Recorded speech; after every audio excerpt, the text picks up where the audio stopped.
Hello everyone, welcome to Vishwas classes. ये हमारी finance for RBI grade B exam का third video होगा। इसमें हम लोग banking system in India, structure and developments की बात करेंगे। पूरा ये वाला पार्ट हमारा 3 वीडियोस में कवर हम लोग कर पाएंगे। इस पार्ट में हम लोग सिर्फ स्ट्रक्चर की और डेवलपमेंट्स की बात कर रहे हैं। यहाँ पे हम बाकी कोई बात नहीं करेंगे, सिलेबस क्योंकि काफ़ी ज़्यादा है। इसका अगली स्लाइड पर चलते हैं। ये हमारा इंडेक्स और सिलेबस है। थर्ड पार्ट है हमारा banking system in India, structure and development. इसको हम कर रहे हैं। फाइनेंशियल इंस्टीट्यूशन वाला 2 पार्ट के वीडियो में अलग से किया जाएगा।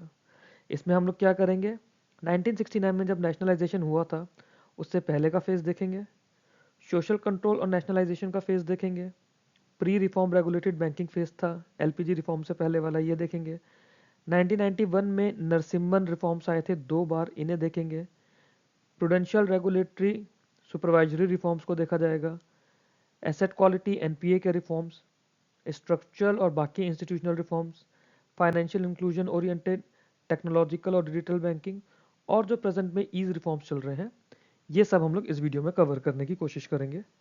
वीडियो लंबा होगा, करीब 1 से 1.5 घंटे की क्लास जाएगी। पैटर्न वही रहेगा हमारा जो अभी तक कर रहे थे। धीरे धीरे अपना पूरा सिलेबस हम लोग कंप्लीट करेंगे। सबसे पहले प्री नेशनलाइजेशन एरा की हम लोग बात करते हैं। प्री नेशनलाइजेशन एरा था 1969 से पहला के। इसमें क्या था, जो इंडियन बैंकिंग सिस्टम थी लार्जली प्राइवेट ओन्ड थी, अर्बन सेंट्रिक थी और मेनली ट्रेड और इंडस्ट्री पर फोकस था। ठीक है, तो सबसे बड़ा इशू क्या रहा कि ये हमारा लिमिटेड ब्रांच प्रेजेंस थी जब रूरल और सेमी अर्बन एरियाज में, क्योंकि अर्बन सेंट्रिक थी। दूसरा, क्रेडिट टू एग्रीकल्चर और स्मॉल इंडस्ट्रीज हमारा इनएडुकेट था। क्यों? क्योंकि प्राइमरली ये प्राइवेटली ओन्ड थी। फ्रिक्वेंट बैंक फेलियर्स होते थे क्योंकि रेगुलेशन वीक थे। Concentration of credit among large industrial house, जो कुछ बड़े इंडस्ट्रियल हाउस थे उन्हीं के पास ज़्यादातर क्रेडिट हुआ करता था। क्योंकि जब लार्ज प्राइवेट है, ट्रेड और इंडस्ट्री पे है, तो फिर ये लोग छोटे छोटे ट्रेडर्स को या फिर छोटे उनको लोन नहीं देंगे, खाली बड़े बड़े लोगों को लोन देंगे। इस वजह से फेलियर्स भी ज़्यादा होते थे। तो इन शॉर्ट कमिंग्स की वजह से ये हो गया कि state intervention in banking require हो गया। स्टेट इंटरवेंशन इन बैंकिंग से मतलब गवर्नमेंट का intervention. Government intervention was must in the banking. ये हो गया 1969 से पहले की बात चल रही है। फिर ये होते होते 1969 आया। अब ये हमारा सोशल कंट्रोल ऑफ बैंक था 1967 का। गवर्नमेंट ने सोशल कंट्रोल इंट्रोड्यूस किया और बैंकों को बोला कि प्रायोरिटी और प्रोडक्टिव सेक्टर्स में भी आपको क्रेडिट देना है। तो सोशल कंट्रोल इस कि आप सिर्फ पर्टिकुलर ट्रेड या उसके लिए नहीं, आपको बाकी सेक्टर्स में भी पैसा देना है। सोशल उसके लिए मतलब आपको प्रायोरिटी सेक्टर में पैसा देना है। तो यहाँ से प्रायोरिटी सेक्टर की बात आनी शुरू हुई थी। इसमें गवर्नमेंट ने क्या करा, उन्होंने बैंक के बोर्ड पे अपने नॉमिनीज अपॉइंट करने शुरू करे। जो क्रेडिट प्लानिंग थी बैंकों की, उन्हें नेशनल प्रायोरिटीज के साथ अलाइन करा और जो लार्ज लोन सैंक्शन हो रहे थे उन्हें मॉनिटर करना शुरू करा। तो सोशल कंट्रोल और नेशनलाइज फेज के की मेजर्स क्या थे? पहला, बोर्ड में अपना नॉमिनी बिठाया। दूसरा, नेशनल प्रायोरिटीज के साथ क्रेडिट प्लानिंग को अलाइन करा। तीसरा, लार्ज लोन सेक्शंस की मॉनिटरिंग करनी शुरू करी। बट लिमिटेशन क्या हुआ कि लार्ज स्केल फाइनेंशियल इंक्लूजन इससे नहीं हो पा रहा था। क्यों? क्योंकि बैंक तो अभी भी प्राइवेटली ही ओन्ड थे ना। बैंक आके प्राइवेटली ओन्ड है तो कैसे हो जाएगा? जब तक स्टेट इंटरवेंशन नहीं होगा तब तक ये काम नहीं हो सकता था। तो हमारा इसमें नेशनलाइजेशन हुआ। नेशनलाइजेशन 2 फेज में हुआ, 1969 और 80। अगर आप लोगों ने बेसिक बैंकिंग की तैयारी करी है तो बैंकिंग अवेयरनेस में ये सब पढ़ा होगा। 1969 में 14 बैंकों को नेशनलाइज किया गया था जिनका डिपॉजिट 50 करोड़ से ऊपर का था। 1980 में 6 और बैंकों को नेशनलाइज करा गया जिनका डिपॉजिट 200 करोड़ से ऊपर था। यहाँ तक तो कोई डाउट नहीं। और इससे आपका एक्सपेंशन बढ़ा बैंकिंग इंफ्रास्ट्रक्चर का। रूरल एरियाज में बैंकिंग जाने लगी। जब बैंकिंग जाने लगी तो हाउस होल्ड सेविंग्स का मोबिलाइजेशन हुआ। प्राइवेट सेक्टर लैंडिंग बढ़ी एग्रीकल्चर, एमएसएमई और वीकर सेक्शंस के लिए। रीजनल और सेक्टोरल क्रेडिट इम्बैलेंसेस आपके बंद हुए क्योंकि फिर ये नेशनल लेवल पे काम होने लगा, स्पेसिफिकली एक जगह नहीं। तो इसका आउटकम क्या रहा इस पूरे सोशल एंड क्रेडिट वाले एरिया का? इसका आउटकम रहा rapid branch expansion across rural India, institutionalization of priority sector lending, significant improvement in deposit mobilization, banking became an instrument of socio-economic development। सबसे इंपॉर्टेंट चीज ये रही कि बैंकिंग प्राइवेट एंटिटी से हटके सोशो इकोनॉमिक डेवलपमेंट का part बन गई। समझ आया? इसमें कुछ ऐसा एक्सप्लेन करने का कॉन्सेप्ट नहीं है। नेशनलाइजेशन का कॉन्सेप्ट आप लोग पहले भी पढ़े होंगे, नहीं पढ़े होंगे तो जितना हमारे एग्जाम के लिए या डिस्क्रिप्टिव के लिए ज़रूरी है वो हमने मेंशन किया हुआ है यहाँ पर। फिर आता है हमारा फेज 1980 से 1991 का। 91 में क्या हुआ था? एलपीजी रिफॉर्म्स आए थे। तो ये pre reform regulated banking phase है। इस पीरियड में बैंकिंग को बहुत हैविली रेगुलेट किया गया था। बहुत हाई सीआरआर था, बहुत हाई एसएलआर था। इसे प्री एम्प्टिंग बैंक रिसोर्सेज कहा जाता है। जब बहुत ज़्यादा सीआरआर और एसएलआर लगा रखा है तो बैंकों का ज़्यादातर पैसा आरबीआई के पास ही रहेगा, वो लोन्स में नहीं जा पाएगा। इंटरेस्ट रेट्स को एडमिनिस्टर किया जाता था, डायरेक्टेड एंड सब्सिडाइज क्रेडिट दिया जाता था और लिमिटेड कंपटीशन था। थोड़े से बैंक थे, ये जो आपके 20 बैंक नेशनलाइज हुए, और कुछ आपके ओल्ड प्राइवेट सेक्टर बैंक थे, जैसे आपका फेडरल बैंक है या फिर नैनीताल बैंक है, इस तरह के कुछ बैंक हुआ करते थे।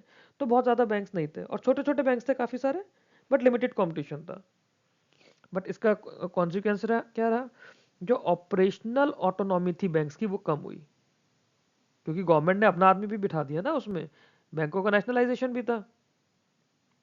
फिर जब हमने ज़्यादातर पैसा सीआरआर एसएलआर में रोक ही लिया है तो बैंक अपनी मनमर्जी चला भी नहीं पाते थे।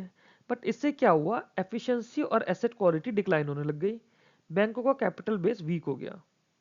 फिर इसके बाद 1991 में जब बैलेंस ऑफ पेमेंट का क्राइसिस हुआ था इंडिया में, जिन्होंने ये नहीं पता ये हम लोग ईएसआई में डिटेल में कवर करेंगे। फिलहाल के लिए हम बस इतना समझते हैं कि 1991 में बैलेंस ऑफ पेमेंट का क्राइसिस हुआ था। और जिन लोगों को पता है बीओपी क्राइसिस क्या था, तो आप लोग एक बार मेरे को कमेंट बॉक्स में कमेंट करके बताइए। तो इन्होंने बोला कि ये स्ट्रक्चर वीकनेस जो है इनकी, या फिर ये कॉम्प्रिहेंसिव रिफॉर्म से ये अनअवॉइडेबल है, हमें इनमें रिफॉर्म करना पड़ेगा। बैंकिंग सिस्टम में रिफॉर्म की ज़रूरत आ गई थी और बड़े रिफॉर्म्स आने थे, यहाँ पे मल्टीपल रिफॉर्म्स आए। ये वो फेज था जिसके बाद में बैंकिंग की जो हालात थे इंडिया में वो बिल्कुल ही बदल चुके थे। आगे देखते हैं यहाँ पर क्या हुआ था। अब यहाँ से हमारा शुरू होता है पोस्ट 1991 फाइनेंशियल रिफॉर्म्स। इनको हम लोग नरसिम्हन रिफॉर्म्स एरा के टाइम से जानते हैं। ये वाला जो पीरियड है, इसमें क्या हुआ? बहुत सारे रिफॉर्म्स आए बैंकिंग में, थोड़ा लिबरलाइजेशन आया था, क्योंकि हम लोगों को पता ही है 1991 की जब बात करते हैं तो हमारा लिबरलाइजेशन का फेज था। Liberalisation, privatisation, globalisation. यहाँ से आरबीआई में डिस्क्रिप्टिव का पेपर आता है, ऑब्जेक्टिव का पेपर भी बनता है। ये वो सेक्शन है जो आपका ESI section, economic and social issues के साथ लिंक होता है। इसको हमें बहुत ध्यान से समझना है यहाँ से। तो सबसे पहले बात करें तो हमारे पास थी नरसिम्हन कमेटी 1 1991 की। ठीक है, 2 बार नरसिम्हन कमेटी आई थी, सबसे पहले 1991 में आई थी, और जो कमेटी बनी थी वो थी committee on financial system. Narasimhan committee 1 was constituted in 1991 against the backdrop of balance of payment crisis and serious inefficiencies in Indian banking system.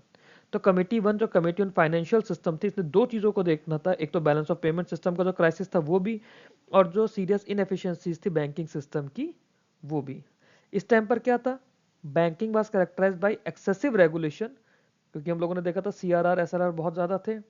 Poor asset quality ये हो रही थी वहाँ पे, weak capital base and limited competition, ये हमने अभी पीछे देखा था जो हमारा pre reform regulated bank phase था। Committee was tasked with suggesting reforms to make the banking system efficient, competitive and financially sound. तो 3 इनके लिए टास्क थे हमारे पास: बैंकिंग को एफिशिएंट बनाना, कॉम्पिटिटिव बनाना, फाइनेंशियली साउंड बनाना। जो primary objective of Narasimham committee था, it was it shift the Indian banking system from a highly regulated quantity based system to a market oriented efficiency driven and prudentially regulated system। ये prudentially regulated system इसमें बने थे। तो जो bank हमारे जिनके पास poor asset quality थी, week capital base था, लिमिटेड कंपटीशन था, वो बैंकिंग इंडस्ट्री को हमने शिफ्ट कर दिया मार्केट ओरिएंटेड में। हाईली रेगुलेटेड बैंक थे हमारे, क्वांटिटी बेस्ड सिस्टम पे काम करते थे, हमने यहाँ लिखा हुआ है क्वांटिटी बेस्ड सिस्टम। इसको मार्केट ओरिएंटेड में, एफिशिएंसी ड्रिवन में और प्रूडेंशियली रेगुलेटेड सिस्टम में हमने कन्वर्ट कर दिया। तो ये बैंकिंग को ट्रांजिशन को लेकर आए थे। अब समझते हैं इस कमेटी ने कहा क्या क्या था। सबसे पहला इनका रिकमेंडेशन था, जो प्री एम्पशंस हैं, सीआरआर एसएलआर को कम करो। ऐसा ही नहीं है कि बिल्कुल ही थोप रखा है सीआरआर एसएलआर को। The committee recommended a phased reduction in CRR and SLR ratio, which had locked up a large portion of bank resources in low yield assets। क्योंकि सीआरआर की फॉर्म में पैसा आरबीआई के पास कैश में रहता था, SLR की फॉर्म में वो गोल्ड के साथ साथ गवर्नमेंट सिक्योरिटीज में इन्वेस्ट करते थे। तो क्या होता था, जो large portion of bank resources है वो लो यील्ड एसेट्स के अंदर है। This was intended to free lendable resources and improve bank profitability. Bank के पास जब पैसा छोड़ोगे लोन देने के लिए तभी तो वो लोन देगा ना भाई। लोन देने के बाद के जो रिस्क है वो तो सेपरेट है, बट सबसे पहले लोन दे तभी तो अर्न करेगा। दूसरा, डीरेगुलेशन ऑफ इंटरेस्ट रेट्स। पहले इंटरेस्ट रेट्स भी आरबीआई और सरकार के कंट्रोल में था, इन्हें डीरेगुलेट करा। It suggested gradual deregulation of interest rates to allow banks to price deposits and loan based on market condition. अब मार्केट में डिमांड एंड सप्लाई के बेसिस पे और उसके साथ में आरबीआई के साथ मिलके, पॉलिसी रेट्स के साथ मिलके हम प्राइस के डिपॉजिट्स और लोन्स के और डिपॉजिट्स के इंटरेस्ट रेट डिसाइड करते हैं। पहले क्या था, ये ऐसा नहीं था। अब ये मार्केट कंडीशन पे कर दिया गया after Narasimhan committee 1, thereby improving resource allocation efficiency and competitiveness. Introduction of prudential norms. तो ये नए नॉर्म्स लेकर आए, जैसे इनकम रिकॉग्निशन का, एसेट क्लासिफिकेशन का, लोन लॉस प्रोविजनिंग का। तो प्रूडेंशियल नॉर्म से क्या आया, बैंकों के लॉसेस और रिस्क को कवर करना शुरू कर दिया। इससे क्या एम था इन सब का, this was aimed at ensuring transparency, realism and discipline in the bank balance sheet. Bank की बैलेंस शीट जो है रियलिस्टिक बने। जब इनकम रिकॉग्निशन, एसेट क्लासिफिकेशन कर दिया तो अब बैंकों को प्रॉपर अपना एनपीए क्लासिफाई करना था। पहले इसके लिए कोई प्रॉपर नॉर्म्स नहीं थे। यहाँ पे ये चीज आरबीआई ने और गवर्नमेंट ने कमेटी के थ्रू इस चीज को एक स्ट्रक्चर्ड वे में कर दिया।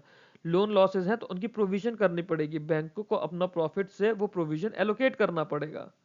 तो ये सब कुछ हुआ हमारा रिडक्शन इन प्रीएम्प्टिव, डीरेगुलेशन और प्रूडेंशियल नॉर्म्स के इंट्रोडक्शन में।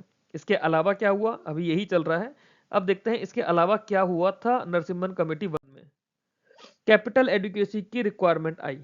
Banks were advised to maintain minimum capital adequacy ratio in line with the global standards, ensuring that bank could absorb losses and protect depositors। तो बैंकों को बोला कि जैसे बाहर के बैंक्स हैं उन्हें हमने मिनिमम कैपिटल एडुकेसी करने के लिए बोली है, कैपिटल एडुकेसी रेशियो जैसे CRAR, हम आगे पढ़ेंगे इस चीज को, इस तरह के, या फिर हमारे CAR, कैपिटल एडुकेसी रेशियो। इन सब चीजों के लिए हमने बोला कि बैंकों को मिनिमम कैपिटल एडुकेसी रेशियो रखने हैं, सो दैट अगर लॉसेज होते हैं तो बैंक उन्हें एब्जॉर्ब कर पाए और डिपॉजिटर्स का पैसा बचा रहे। नए प्राइवेट सेक्टर बैंक्स आए। नए प्राइवेट सेक्टर बैंक आने से क्या हुआ, to operate in India breaking the public sector monopoly. जो हमारे पास 20 नेशनलाइज बैंक प्लस एसबीआई, ये जो थे इनकी मोनोपोली हो रही थी मार्केट में। इनकी मोनोपोली को बंद करने के लिए, मतलब इनकी मोनोपोली कंट्रोल करने के लिए, एक तरह से कंपटीशन लाने के लिए नए प्राइवेट सेक्टर बैंक्स आए। Phasing out of directed credit, it suggested a gradual reduction in directed and subsidized credit programs while retaining priority sector lending in rationalized form। तो इन्होंने जो गवर्नमेंट की सब्सिडी होती थी उस तरह के प्रोग्राम्स को बंद करके, कि गवर्नमेंट हर लोन पे सब्सिडी दे रही है, वो बंद करा। प्रायोरिटी सेक्टर को रखा, बट प्रायोरिटी सेक्टर को रैशनलाइज फॉर्म में रखा। Improved autonomy and professionalism, the committee emphasise granting greater operational autonomy to banks. बैंकों को खुद से काम करने दो, बैंक के ऊपर हर चीज थोपो मत, बैंक से सारे काम कराओ मत अपने अकॉर्डिंगली। बैंक को ऑटोनॉमी दो, जब तक बैंक खुद से काम नहीं करेगा वो ग्रो नहीं करेगा। Coupled with professional management and reduced political interference. तो ये बहुत इंपॉर्टेंट टर्म आ गई, reduced political interference. Narasimhan committee ने ये 7 मेजर रिकमेंडेशन दी। कौन कौन सी दी थी, पहले में हमने CRR SLR को कम करा ताकि ज्यादा पैसा मार्केट में जाए, ज्यादा पैसा मार्केट में जाएगा, ज्यादा लोन होंगे तभी बैंक की इनकम बढ़ेगी। दूसरा हमने बोला कि इंटरेस्ट रेट को डीरेगुलेट करो, वो मार्केट कंडीशंस पे रखो। तीसरा हमने बोला कि प्रूडेंशियल नॉर्म्स लेकर आओ जिसके अंदर इनकम रिकॉग्निशन होगा, एसेट क्लासिफिकेशन होगा, लोन लॉस का प्रोविजनिंग होगा। चौथा हमने बोला कैपिटल एडुकेसी रिक्वायरमेंट्स लेकर आओ जैसे करार, CAR, so that bank could absorb losses and protect depositors. Fifth हमने बोला कि नए प्राइवेट सेक्टर बैंक्स लेकर आएंगे। इससे क्या होगा, प्राइवेट सेक्टर बैंक आने से कंपटीशन बढ़ेगा, और जब प्राइवेट सेक्टर आता है तो वो एक फ्रेश व्यू लेकर आता है, देन वो टेक्नोलॉजी ज़्यादा लेकर आता है, प्राइवेट सेक्टर लेकर आए। डायरेक्टेड क्रेडिट को हमने बंद करा कि गवर्नमेंट ने बोला कि यहाँ पर लोन देना है या फिर यहाँ पर लोन देना, वो चीज़ बंद हो गई। अब सिर्फ प्रायोरिटी सेक्टर बचा, और प्रायोरिटी सेक्टर भी रैशनलाइज फॉर्म में बचा। और बैंकों के अंदर ऑटोनॉमी और प्रोफेशनलिज्म लेकर आया जाए। बैंकों के अंदर जो पॉलिटिकल इंटरफेरेंस था वो कम किया जाए, बैंकों को ऑटोनॉमी दी जाए ताकि वो खुद से काम कर पाए, अपनी समझ से काम कर पाए, मार्केट कंडीशंस को देखकर, डिस्ट्रिक्ट्स को देखकर इस हिसाब से काम की जाए, ताकि बैंक प्रोफेशनल मैनेजमेंट के साथ आगे ग्रो कर पाए। ये थे हमारे नरसिम्हन कमेटी के रिफॉर्म्स। इससे हुआ क्या, इम्पैक्ट क्या आया? इससे ये इम्पैक्ट आए, it mark the beginning of banking liberalisation in India, introduce transparency and prudential discipline, enhanced efficiency and competition, and it laid the foundation of modern banking reforms। इसके बेसिस के बाद में ही जो नए रिफॉर्म्स आए, और भी हमें इसमें काफी सारे रिफॉर्म्स पढ़ने हैं, तो नए रिफॉर्म्स के लिए फाउंडेशन रखा नरसिम्हन कमेटी 1 ने। अब इस अब इसके बाद नरसिम्हन कमेटी 2। नरसिम्हन कमेटी 2 ने क्या बोला? नरसिम्हन कमेटी 2 का सबसे पहले तो नाम पढ़ो, नाम है इसका committee on banking sector reforms. ठीक है, तो जो पिछली कमेटी थी हमारी 1991 वाली, उसका क्या नाम था? वो थी CFS, committee on financial system. और अब 1998 वाली कमेटी का नाम है committee on banking sector reforms. Narasimham committee 2 हमारी 1998 में सेटअप हुई to review the progress of reform initiated after 1991। Clear? तो ये रिव्यू करने के लिए हुई थी। इनिशियली इसका काम, जो पहला काम था, वो तो रिव्यू था। उसके बाद जो rising NPA, weak capital base और गवर्नेंस के इश्यूज थे, उन्हें एड्रेस करना था। तो टोटल 4 मेन काम हो गए नरसिम्हन कमेटी 2 के। पहला, रिव्यू पिछले 91 वाले रिफॉर्म्स का। दूसरा, जो कंसर्न्स बढ़ रहे हैं उस सब के बाद में, जैसे rising NPA, weak capital base, governance issue, उसको संभालना था। While the first committee focused on liberalization, the second committee focused on financial stability and strengthening of the base. Main objective क्या था? To consolidate banking reforms by strengthening bank balance sheet, improving risk management and ensuring long-term financial stability. तो Narasimhan committee 2 का जो main objective दिया, क्या दिया? Banking की जो बैलेंस शीट है उन्हें स्ट्रांग करना। बैंक की बैलेंस शीट कैसे स्ट्रांग होगी? बैंक के एसेट्स बढ़ेंगे, बैंक की लाइबिलिटीज बढ़ेगी, बैंक का कैपिटल बेस बढ़ेगा। क्या?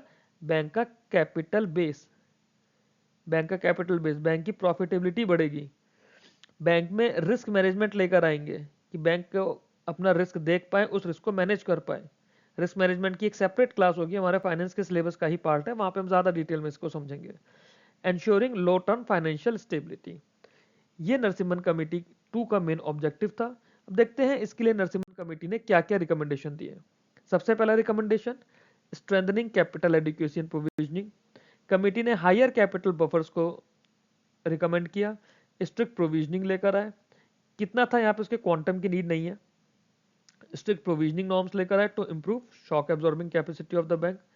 Resolution of NPA, it emphasized the urgent need to recognize, measure and resolve NPA, suggesting stronger recovery mechanism, faster legal process, creation of restructuration framework। ठीक है, ये दोनों पॉइंट्स को ध्यान रखिएगा, बल्कि इन तीनों पॉइंट्स को। तो इन्होंने बोला कि रेजोल्यूशन ऑफ एनपीए करना है, जो पॉइंट नंबर 2 है, इसको हम डिस्कस करेंगे अभी। तीसरा था इंप्रूव्ड रिस्क मैनेजमेंट प्रैक्टिसेस, है ना। Banks was advise to adopt advance risk management system covering credit, market and operational risk. तो यहाँ पे कितने रिस्क थे? 3 थे, क्रेडिट, मार्केट और ऑपरेशनल। सीएमओ आप याद रखिएगा, नरसिम्हन कमेटी 2 के अंदर अगर रिस्क मैनेजमेंट की बात की जाए तो सीएमओ की बात करते हैं, credit risk, market risk and operational risk. ठीक, आगे फिर आता है कॉर्पोरेट गवर्नेंस रिफॉर्म्स। इसके अंदर कॉर्पोरेट गवर्नेंस रिफॉर्म्स भी दिए, है ना। कॉर्पोरेट गवर्नेंस रिफॉर्म्स के अंदर क्या है? Committee recommended professionalism of bank board, clear accountability of management, reduction of government interference in operational decisions। तो कमेटी ये चीजें लेकर आई, क्या क्या? जो बैंकों का बोर्ड है, एक तो उनको प्रोफेशनलाइजेशन उनके अंदर होना चाहिए, है ना, उनमें प्रोफेशनल्स को लेकर आओ, मैनेजमेंट की जिम्मेदारी हो। अगर हम अकाउंटेबिलिटी फिक्स कर देते तो इटसेल्फ चीजें काफी ज्यादा बढ़ जाती हैं। और जो ऑपरेशनल डिसीजन में गवर्नमेंट का इंटरफेरेंस था या गवर्नमेंट का कंट्रोल था, वो कम करना था। और इन्होंने बोला बैंक के कंसोलिडेशन और रीस्ट्रक्चरिंग का, इन्होंने बोला कि 3 टियर बैंक होने चाहिए, कुछ हमारे बड़े इंटरनेशनल बैंक्स, कुछ नेशनल लेवल बैंक्स और कुछ रीजनल और लोकल बैंक्स। तो इसके लिए हमारे पास ऑलरेडी उस समय आरआरबीज चल रहे थे और लोकल एरिया बैंक चल रहे थे। इसके अलावा हमारे पास इस टाइम पे कोऑपरेटिव बैंक्स भी चल रहे थे। ठीक है, और कुछ इंटरनेशनल बैंक्स उस समय भी थे हमारे पास। जैसे इंडिया का पहला इंटरनेशनल बैंक का नाम क्या था?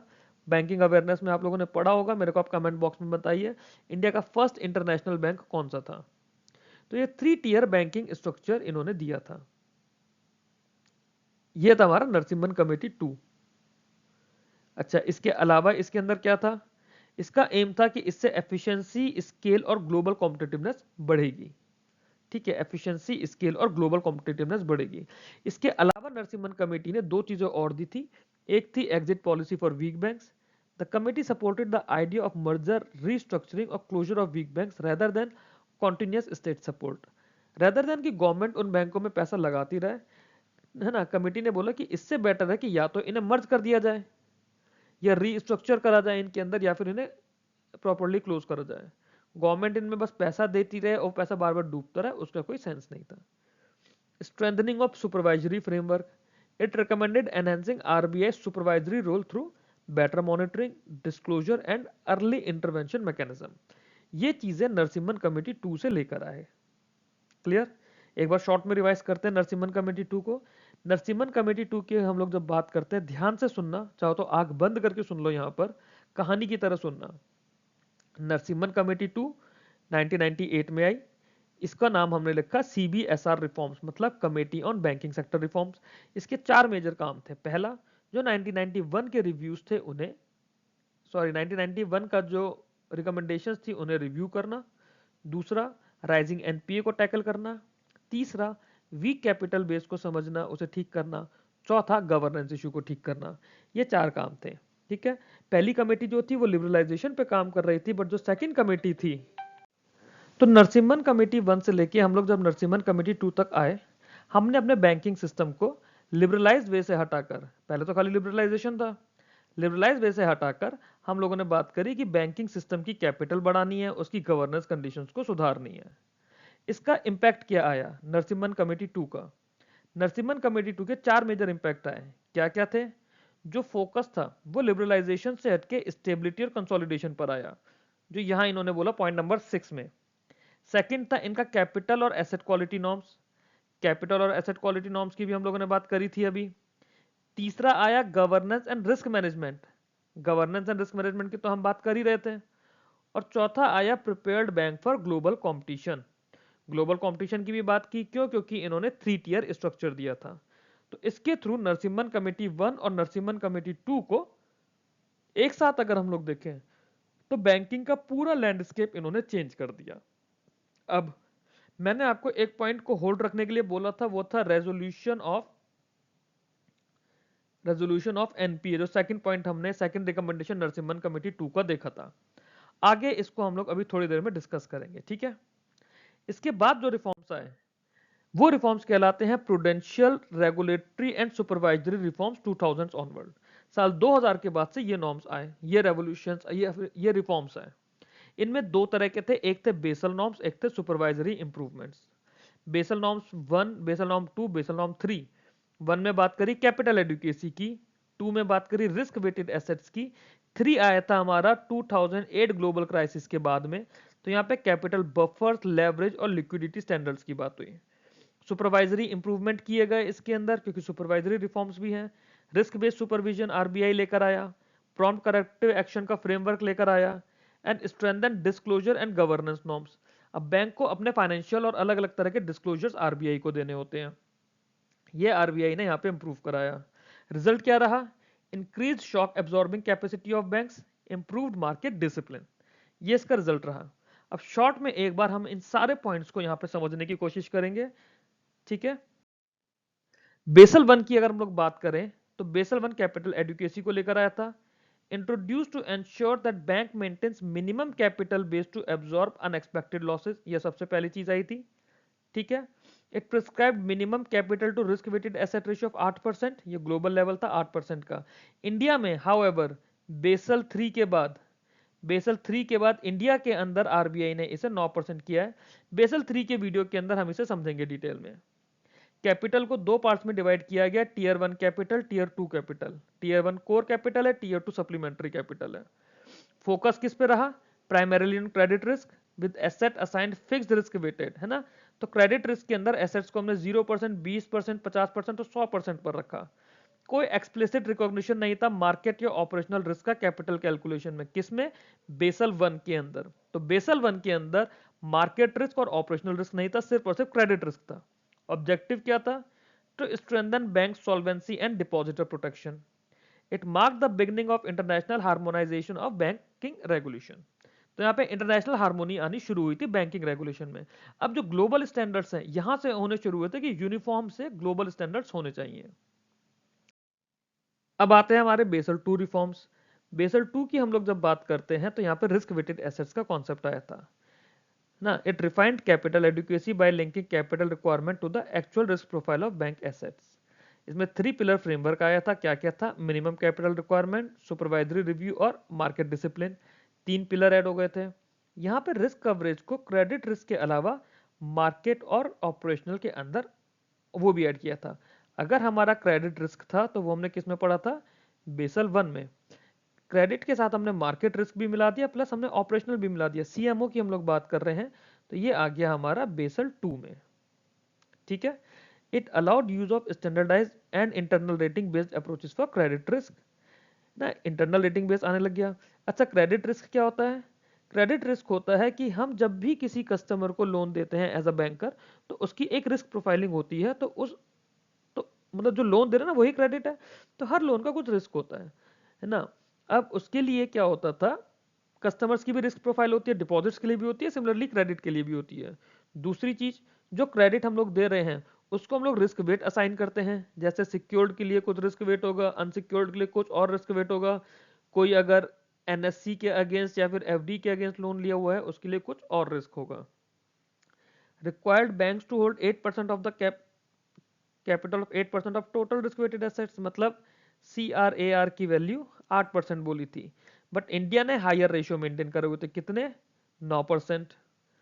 Encourage adoption of advance risk measurement and internal control system. इसमें एडवांस रिस्क मेजरमेंट की बात होती थी, इंटरनल कंट्रोल सिस्टम की बात होती थी।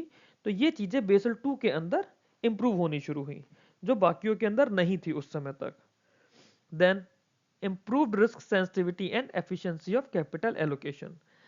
कैपिटल एलोकेशन की एफिशिएंसी हुई और रिस्क सेंसिटिविटी भी इंप्रूव होनी शुरू हुई। ये सब किसके अंदर हुआ?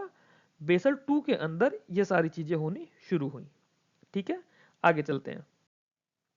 फिर इसके बाद आता है हमारा बेसल 3। बेसल 3 के अंदर हम लोगों ने क्या करा? Capital buffers, leverage, liquidity standards, ये चीजें आई। कैपिटल बफर, लेवरेज और लिक्विडिटी स्टैंडर्ड, ये 3 चीजें आई हमारे पास बेसल 3 के अंदर। तो जो पिछला था वो तो था ही था, ये एडिशनल है। बेसल 1 प्लस बेसल 2 प्लस ये तीनों मिलाकर हमारा बेसल 3 बना। ये आया था 2008 के ग्लोबल फाइनेंशियल क्राइसिस के बाद, to address weakness in capital quality and liquidity. इसमें जो minimum common equity tier 1 capital requirement थे वो बढ़ा के कर दिए गए 4.5% ऑफ रिस्क वेटेड एसेट्स। पहले हमने सिर्फ और सिर्फ CRAR की बात करी थी, है ना। हमने कॉमन इक्विटी टीयर 1 कैपिटल के लिए या टीयर 2 कैपिटल के लिए हमने बात नहीं करी थी, सिर्फ ये बोला था कि कैपिटल को इस तरह से बांटना है। अब उसमें भी रिक्वायरमेंट डाल दी कि मिनिमम CET1 आपकी 4.5% ऑफ RWA होनी चाहिए। CET होता है कॉमन इक्विटी टीयर 1 कैपिटल और RW है रिस्क वेटेड एसेट्स। एक कैपिटल कंजर्वेशन बफर इन्होंने रखा कि 2.5% होना चाहिए। तो CET1 आपका है 4.5 और उसके साथ में 2.5% एक ही हो गया। फिर जब क्रेडिट बूम होता है, मतलब किसी सेक्टर में या ओवरऑल अगर हम लोग देखते हैं कि बहुत ज्यादा क्रेडिट दिया जा रहा है, वो क्रेडिट बूम का फेस कहलाता है। तो क्रेडिट बूम के अंदर बोला कि काउंटर साइक्लिकल कैपिटल बफर भी रखा जा सकता है 0 से 2.5%। ये बताया जाएगा, रेगुलेटर के ऊपर डिपेंड करेगा वो कितना रखेगा। और लेवरेज रेशियो बोला गया कि मिनिमम 3% का लेवरेज होना चाहिए। इससे क्या होगा? एक्सेसिव बोरोइंग लिमिट हो जाएगी, जरूरत से ज्यादा आप बाहर से पैसा उधार लेके लोन नहीं दे सकते। लिक्विडिटी स्टैंडर्ड्स लेकर आए, जैसे लिक्विडिटी कवरेज रेशियो और net stable funding ratio. LCR हमारी शॉर्ट टर्म लिक्विडिटी होता है, NSFR हमारी लॉन्ग टर्म लिक्विडिटी होता है। ऑब्जेक्टिव क्या था? To enhance resilience of banks to financial stress and systematic shock. किस पे? जो 2008 का ग्लोबल क्राइसिस था। इस ग्लोबल क्राइसिस को हम लोग डिटेल में पढ़ेंगे क्योंकि ये आपके डिस्क्रिप्टिव का पार्ट है। RBI ने पीछे भी इस पे डायरेक्ट सवाल पूछे गए हैं। जब 2020-21 के टाइम पे दोबारा से इन्होंने डिस्क्रिप्टिव का कॉन्सेप्ट लेकर आए थे, तब फिर इस टॉपिक पे डायरेक्ट सवाल आए थे। तो ये हमें RBI क्योंकि कई बार पूछ चुका है, ओवरऑल RBI में ये काफी इंपॉर्टेंट टॉपिक है, तो ये हमें अच्छे से पढ़ना होगा। तो डिटेल में हम ग्लोबल क्राइसिस को पढ़ेंगे, 2007-8 का ग्लोबल फाइनेंशियल क्राइसिस। ठीक है, अब आगे चलते हैं इसके अंदर। अच्छा, आगे चलने से पहले बेसल 3 पे एक सेपरेट वीडियो आप लोगों को मिलेगा क्योंकि बेसल 3 इटसेल्फ हमारे लिए अच्छा होता है, तो बेसल 3 का सेपरेट वीडियो मैं इसके जल्द ही बाद आपको दे दूंगा। रिस्क बेस्ड सुपरविजन, अब हम सुपरविजन वाली बातें कर रहे हैं, ठीक है। हमारे पास इसके अंदर सुपरविजन भी आया था ना, हमने बात करी थी बेसल 1 2 3, फिर रिस्क बेस्ड सुपरविजन, पीसीए, ये।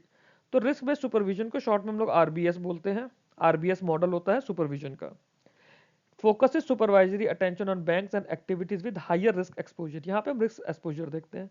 की रिस्क कैटेगरीज देखी जाती है, credit risk, market risk, operational risk, यहां तक तो बेसल 2 में था। लिक्विडिटी रिस्क और गवर्नेंस रिस्क ये भी आया, ये बेसल 3 के बाद आया। बेसल 3 में लिक्विडिटी हम देखते थे ना, एलसीआर, एनएसएफआर, ये हम बेसल 3 में देखते, बेसल 3 में आया था ये। Evaluates quality of risk management system inter control and board oversight. तो इंटरनल कंट्रोल को, क्वालिटी ऑफ रिस्क मैनेजमेंट को, बोर्ड ओवरसाइट को रिस्क बेस्ड सुपरविजन में आरबीआई इवेल्युएट करता है ना।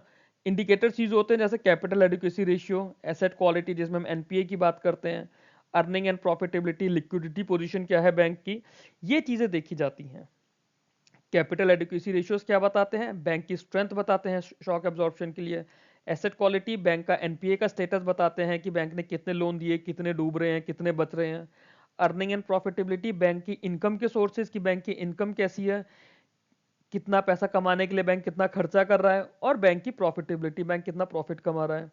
लिक्विडिटी पोजीशन बैंक का एलसीआर, एनएसएफआर बताता है कि जो अभी की रिक्वायरमेंट है 1 महीने की या आगे आने वाले 1 साल की, उतना पैसा बैंक के पास है भी या नहीं है। रिस्क बेस्ड में enables early identification of vulnerabilities before they become systematic. 2007-8 का जो हुआ था वो सिस्टमैटिक वे में उसने सिस्टम को बिगाड़ा था। तो आरबीएस के थ्रू हमने ये इंश्योर करना है कि सिस्टमैटिक कुछ भी अगर ऐसा हो वो उससे पहले ही हमें पता चल जाए। अर्ली आइडेंटिफिकेशन, आप लोग जब आरबीआई में ग्रेड बी ऑफिसर बनेंगे, बैंकों का इंस्पेक्शन करेंगे रिस्क बेस्ड सुपरविजन में, तो ये आप लोगों के काम होंगे। सब इन सब चीजों पे आपको काम करना होगा। आरबीआई आपको बताएगा कैसे काम करना है और आप एक्चुअली में जाके बैंकों की बैलेंस शीट देख के, उनके डेटा सेट देखकर आप ये सब करोगे। Promotes preventive rather than reactive supervision, मतलब अगर कुछ बिगड़ गया उसके बाद तो आप रिएक्ट कर रहे हो ना, हमें बिगड़ने ही नहीं देना, हमें प्रोएक्टिवली काम करना है। तो they work on preventive rather than reactive supervision, improves efficient allocation of supervisory resources. ये था हमारा रिस्क बेस्ड सुपरविजन। क्लियर। फिर इसके बाद पीसीए था हमारा, प्रॉम्प्ट करेक्टिव एक्शन। इसके ऊपर भी मैं आप लोगों को बता दूं, सेपरेट वीडियो है, मैंने बना लिया है, बैंकिंग अवेयरनेस के लिए था। थोड़ा सा इसको एनहेंस करना है आरबीआई ग्रेड बी के स्टैंडर्ड्स के साथ मीट करने के लिए, कि अगर डिस्क्रिप्टिव आता है इस टॉपिक पर तो वो इटसेल्फ वीडियो आपको डिस्क्रिप्टिव के लिए भी रेडी कर दें। स्ट्रक्चर सुपरवाइजरी मैकेनिज्म था अर्ली इंटरवेंशन का, ठीक है। Triggered based on quantitative financial thresholds थे, है ना। CRAR, asset quality, profitability. Bank की सीआरएआर की अगर वैल्यू कम होती है तो उस पर कुछ रेस्ट्रिक्शन लग जाएंगे। ऐसे ही एसेट क्वालिटी अगर बिगड़ती है या प्रॉफिटेबिलिटी की बात आती है, तो जैसे इनकी वैल्यू फिक्स कर दी है, मान लो ये 9% है ना। अगर सीआरएआर 9% से कम हो गई तो बैंक पे कुछ रेस्ट्रिक्टिव एक्शन लग जाएंगे। मान लो बैंक 2 साल से लॉसेज में चल रहा है तो बैंक पे कुछ रेस्ट्रिक्शंस लग जाएंगे। और ग्रेडेड रेस्ट्रिक्शंस थे, जैसे ये मान लो 9% तो है ना, तो एक हुआ कि लेस देन 9%, दूसरा हुआ 9% से कम है बट 4.5 से ज्यादा है, तीसरा है 4.5 से भी कम है। 3 अलग अलग स्टेज दे दी, तो अलग अलग तरह का इस पर रेस्ट्रिक्शन लगेगा। Aims to prevent further deterioration of financial health, encourages bank to take time bound corrective measures, reduces risk of taxpayer funded bailouts, strengthens market discipline and system stability। Clear. इसमें कुछ ऐसे है नहीं इन वाले पॉइंट्स में, और बाकी पीसीए का वीडियो आप लोग डिटेल में देखेंगे तो ये काफी अच्छे से आपको समझ आ जाएगा। आगे चलते हैं। फिर था हमारा strengthen disclosure and governance norms. बैंकों को बोला गया to make transparent disclosures on financial performance, capital and risk exposure, improve reporting of capital adequacy, NPA, provisioning and liquidity position. तो बैंक ये एक तरह की रिपोर्टिंग देता है आरबीआई को, कुछ मंथली बेसिस पे रिपोर्ट करता है, कुछ फोर्टनाइटली बेसिस पे करता है, कुछ वीकली बेसिस पे करता है, कुछ क्वार्टरली बेसिस पर करता है। और आरबीआई इनकी स्टडी करती है। इससे आरबीआई ट्रेंड एनालिसिस करती है, देखती है कि मार्केट में क्या ट्रेंड है, सारे बैंकों को कंपेयर करके उसका एवरेज निकाल के, उसके बाद इंडिपेंडेंट एक एक बैंक का उस चीज़ों के साथ मिला के, तो आरबीआई इस तरह का स्टडीज करता रहता है। Strengthen corporate governance standards including board independence and accountability, है ना, इसमें कॉर्पोरेट गवर्नेंस के स्टैंडर्ड्स को और इम्प्रूव किया गया, बोर्ड की इंडिपेंडेंस या अकाउंटेबिलिटी को इसमें इन्वॉल्व किया गया जब गवर्नेंस नॉर्म्स की हम लोग बात कर रहे हैं। ये भी एक सेपरेट टॉपिक है अपने आप में, कॉर्पोरेट गवर्नेंस, कॉर्पोरेट गवर्नेंस इन बैंकिंग सेक्टर। ये आपके सिलेबस का इटसेल्फ एक अलग से टॉपिक दिया हुआ है, हमें भी करना है, इसके लिए भी करना होगा हमें, और वैसे भी हमें करना ही है, तो यहाँ पे हम इसे कवर करेंगे। Emphasis fit and proper criteria for directors and senior management, reduce scope for excessive risk taking mismanagement. तो बैंकों के जो इस तरह की चीजें थी उसको कम करा है, जैसे जरूरत से ज्यादा रिस्क नहीं लेगा या फिर मिसमैनेजमेंट नहीं होगा उसके अंदर, अगर गवर्नेंस के नॉर्म सही से रहेंगे।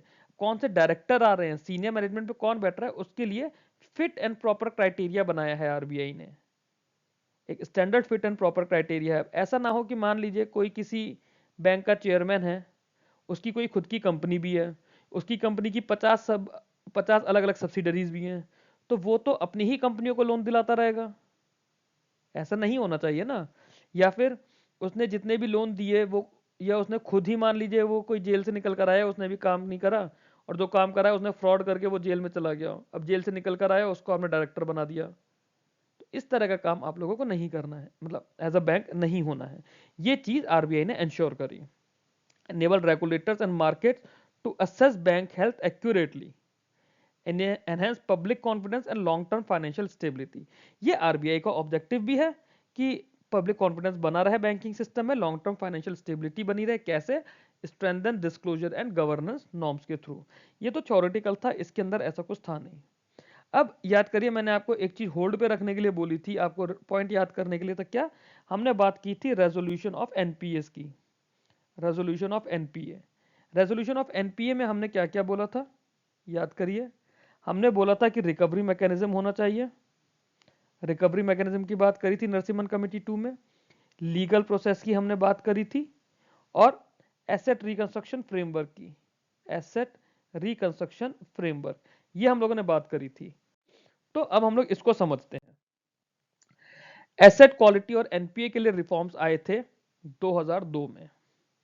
सबसे बड़ा था सरफासी एक्ट, फिर था DRT debt recovery tribunal, asset reconstruction companies, asset quality review AQR ये आरबीआई करता है, इंसॉल्वेंसी एंड बैंकरप्सी कोड 2016। तो ये जो नरसिम्हन कमेटी 2 ने वो रिकमेंडेशन दी थी, वो बेस बना था इन सब के लिए। इंपैक्ट क्या था, time bound resolution of stress asset, shift from restructuring to resolution, strengthen borrower credit discipline. ठीक है, इनको शॉर्ट में हम लोग समझने की कोशिश करते हैं। एनपीए का एक वीडियो मैंने बैंकिंग अवेयरनेस की प्लेलिस्ट में डाला हुआ है, उसको मैं यहाँ भी ऐड कर दूंगा, प्लीज एक बार उस वीडियो को देखिएगा। एनपीए का कॉन्सेप्ट ज्यादा टफ नहीं है, 15 मिनट के अराउंड का वीडियो होगा, एक बार या दो बार देखेंगे आपको पूरा कॉन्सेप्ट उसका समझ आ जाएगा। डिस्क्रिप्टिव में आपको लिखना ईजी है, अलग से कुछ पूछा जाता है, इंटरव्यूज में कुछ पूछा जाता है, तो आपके लिए ईजी है, इंटरव्यू पॉइंट ऑफ व्यू से तो कर बहुत ज्यादा जरूरी है वो वीडियो। अब हम इसके अंदर आगे समझने की कोशिश करते हैं ये सब क्या होता है। सरफासी एक्ट की बात करें तो साल 2002 में आया था। ठीक है, बैंक और फाइनेंशियल इंस्टीट्यूशन को एक पावर मिली थी to recover dues without court intervention. अब क्या था, अब अगर आपने बैंक के पास अपनी कुछ प्रॉपर्टी रख के लोन ले लिया है और फिर आप लोन डिफॉल्ट कर गए, लोन डिफॉल्ट करने से मतलब है कि आपने लोन का पैसा नहीं दिया और आप लॉस एसेट हो गया। अब आप सिर्फ एनपीए की बात नहीं कर रहे हैं यहाँ पे हम लॉस एसेट की बात कर रहे हैं। ठीक है, आप लॉस एसेट हो गए हैं। लॉस एसेट क्या होता है, जिसके एनपीए हुए भी 4-5 साल हो गए, बैंक ने मान लिया कि इससे कोई पैसा नहीं मिलेगा, फिर बैंक के बाद उसके ऑडिटर ने या फिर आरबीआई ने भी मान लिया कि भैया ये लॉस एसेट है, इससे पैसा नहीं मिल सकता, तो बैंक उनसे अपनी प्रॉपर्टी ले सकता, उनकी प्रॉपर्टी लेकर उनसे अपने ड्यूज जो है वो रिकवर कर सकता है। बट इसके लिए अब बैंक को कोर्ट जाने की जरूरत नहीं है, बैंक को लीगल पावर सरफासी एक्ट में दे दी गई है। It strengthens lenders' right, speed up the recovery process, and improve credit discipline in the banking system, thereby helping in the reduction of NPAs. SARFAESI की फुल फॉर्म होती है securitisation and reconstruction of financial assets and enforcement of securities interest act 2002, वो उस video में detail में है। यहाँ पे ये आपको securitisation and reconstruction of financial assets and enforcement, sorry financial asset and enforcement of security interest act 2002 debt recovery tribunal बनाए थे। अगर कस्टमर को या बोरोवर को बैंक से दिक्कत है कि बैंक उसकी प्रॉपर्टी का पोजीशन क्यों ले रहा है, तो वो कस्टमर उसके अगेंस्ट में डीआरटी जा सकता है, especially in cases involving large loan defaults.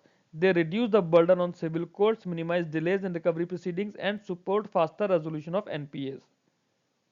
ARCs थे, ARC क्या करते थे? स्पेशलाइज इंस्टीट्यूशन है डेट परचेज स्ट्रेस एसेट, मतलब बैंकों के जो भी लोन है जो एनपीए हो गए हैं, मान लीजिए किसी बैंक के 50 करोड़ के एनपीए हो गए हैं, 50 करोड़ का लॉस एसेट है ना, दे purchase stress asset and non performing loans from bank.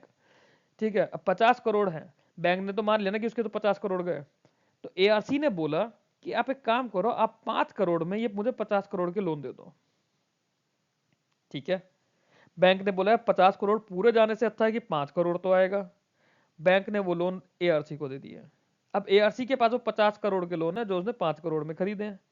ARC क्या करेगा? उनका रेजोल्यूशन अटेम्प्ट करेगा थ्रू रिस्ट्रक्चरिंग, सेटलमेंट और एसेट सेल। अब वो एआरसी का तामझाम है, वो कैसे पैसा वसूल कर रहा है, वो उन्हें दोबारा लोन देके उसकी रिकवरी करेगा, या उन्हें बोलेगा कि अच्छा ठीक है, तो ओवरऑल 50 करोड़ में मान लो कि से 50 लोग हैं 1-1 करोड़ के, तो वो किसी से बोलेगा तुम 10 लाख, 20 लाख, 50 लाख, 60 लाख दे दो, किसी को डरा धमका के थोड़ा ज्यादा लेगा, किसी की कुछ गाड़ी बेच देगा, प्रॉपर्टी बिकवा के उससे पैसा ले लेगा जो लोन का पैसा था।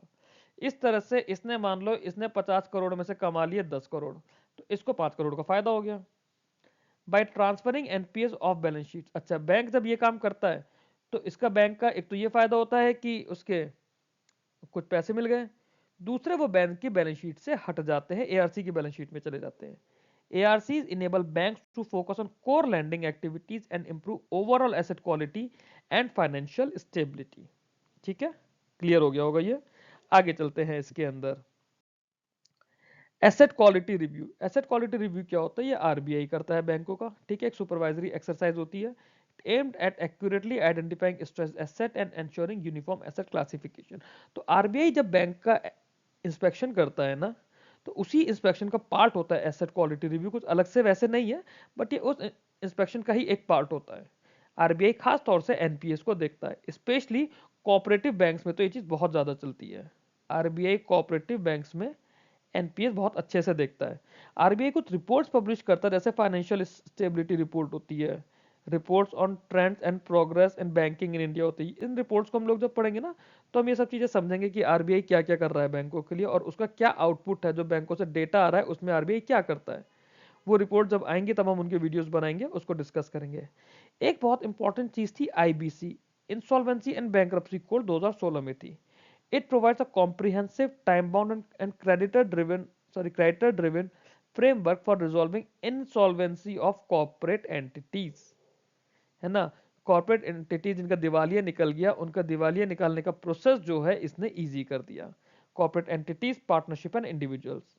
It prioritise resolution over liquidation, consolidates earlier fragmented laws and has significantly improved recovery rates and credit discipline in the banking system। Directly आपको लिखने के लिए आएगा कि आईबीसी के ऊपर एक शॉर्ट नोट लिखिए, तो आप इसी तरह से लिखेंगे, ये सब लिख के इसके लिए जो भी उस समय करंट अफेयर का चल रहा होगा कि किसी कंपनी को ना, किसी कंपनी के लोन को रिजॉल्व किया है या किसी कंपनी ने खुद को बैंकरप्ट डिक्लेयर किया है, तो वो सब चीजें हम इसके अंदर देखते हैं। इसको हम करंट अफेयर्स के थ्रू ऑलरेडी कवर कर चुके होंगे आपके एग्जाम तक, यहाँ तक आपको कोई दिक्कत नहीं होनी चाहिए।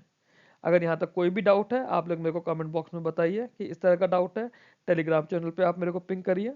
अब हम इसमें आगे चलते हैं, वीडियो अभी लंबा है, बार बार इसलिए बोल रहा हूँ कि ये ना सोचें कि मैं इस तरह से बोल रहा हूँ तो वीडियो खत्म हो गया।